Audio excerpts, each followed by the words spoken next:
Hello everyone. We are back here with some ancient history, most important questions and some important facts you should know about at least. So ये कुछ important points है जो आपको पता होने चाहिए ancient history में. Let's begin. Milinda Panha is a book on. जो आपने सुना होगा, इस मिलिंदा का भी नाम सुना होगा. मिलिंदा जो पान्हा, ये कौन सी किताब है? ये किताब रिलीजियस कन्वर्सेशन के पे लिखी गई है बिटवीन द मिलिंदा एंड नागासेना.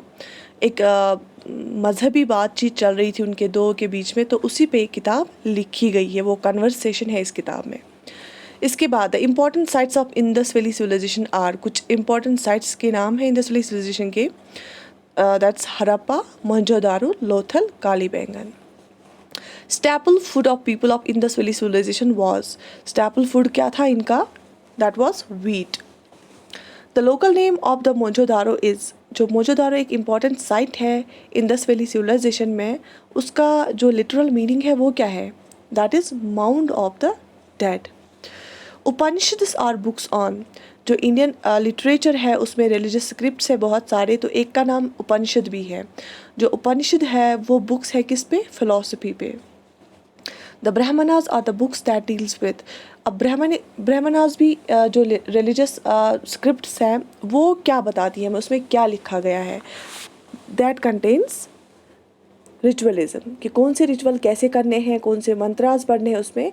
उसमें एक हिंदू स्क्रिप्ट है, बहुत ही सैक्रेड है, तो इसमें रिचुअल्स के बारे में बताया गया है. Buddha delivered his first sermon at. जो पहला सर्मन बुद्धा ने डिलीवर किया वो कहाँ पे किया? ये जगह का नाम है Sarnath. The Saka era starts from. जो साका एरा है वो कहाँ से स्टार्ट हुआ? 78 AD से. Megasthenes was the ambassador of. ये किसका एम्बेसडर था? ये था सेल्यूकस नेक्टर, एक ग्रीक किंग था, उसी का जो एम्बेसडर था मेगास्थनीज. तो ये इंडिया में था. फिर the number of Mahajanapadas during pre Mauryan time. Mauryan dynasty से पहले जो महाजना पड़ास थे वो कितने थे? महाजना पड़ास का मतलब होता है कि बहुत बड़े किंगडम्स थे, उनका नाम बहुत अलग अलग था. तो बेसिकली छोटे छोटे किंगडम्स एक दूसरे को फाइट करके कनकर किया था. तो कितने थे? 16 थे प्री मौर्यन टाइम में. The Saka era was started by. Saka era जो हमने अभी पढ़ा वो किसने स्टार्ट किया था? That was started by Kanishka. Kanishka का एक कुषाण रूलर था. In which language Shrimad Bhagavad Gita was written. तो किस लैंग्वेज में इसको लिखा गया था? लिखा गया था इसको संस्कृत में. द त्रिपिताकास या त्रिपुपिताकास भी उनको बोलते हैं, are the sacred books of. जो बुद्धिज़्म की सेक्रेड बुक्स है ये त्रिपिताकास, तो ये it is related to Buddhism and Buddhists. The title Vikramaditya was assumed by. जो ये टाइटल है विक्रम आदित्य, किसने रखा था अपने लिए?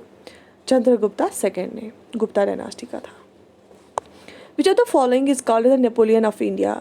नेपोलियन ऑफ इंडिया किसको बोलते हैं? ये बोलते हैं समुद्रगुप्ता को, क्योंकि इसकी due to this military abilities. ये मिलिट्री एबिलिटीज़ की बहुत अच्छी थी, इसने बहुत सारे रूलर्स को हराया था, तो इसको नेपोलियन ऑफ इंडिया भी बोलते हैं. Gautam Buddha was born on. Gautam Buddha जो है वो कब उसका जन्म हुआ था? 563 BC में. The capital of Chandragupta Maurya, founder of the Mauryan dynasty was. जो मौर्यन डायनास्टी है उसकी कैपिटल कहाँ पे थी? क्योंकि मौर्य डायनास्टी को किसने ये किया था? फाउंड किया था चंद्रगुप्ता मौर्य ने. तो उसकी जो कैपिटल थी वो थी पतालीपुत्रा में. The famous Kalinga war fought by Ashoka after which he became Buddhist was fought by him in.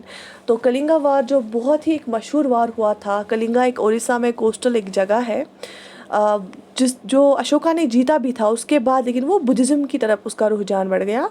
तो वो किस ईयर में ये जंग हुई थी, वो Kalinga war? That was in 261 BC. Last Mauryan ruler was. जो मौर्य का जो लास्ट रूलर था वो कौन था? It is Brihadratha. असल में ये बृहदत्ता है इसका नाम. Which of the following was the Napoleon of the ancient India. Again the same question, it is Samudragupta. The remains of Vijayanagara empire can be found at. जो विजयनगरा एम्पायर, बहुत सारे एम्पायर्स की बात हुई है हमारे एंशियंट हिस्ट्री में थे, तो इसका जो अभी जो खंडरात कुछ है जिससे हमें पता लगता है कि यहाँ पे विजयनगरा एम्पायर था, वो कहाँ पे है? ऑब्वियसली एक सिटी थी इसकी विजयनगरा एम्पायर की, तो वहीं पे मिलता है, इसका एमपी में मिलता है. ठीक है, तो ये कुछ क्वेश्चन थे, these are the most important question in ancient history, at least you should know about these things. So I hope आपको वीडियो अच्छा लगा होगा. I wish you all the best.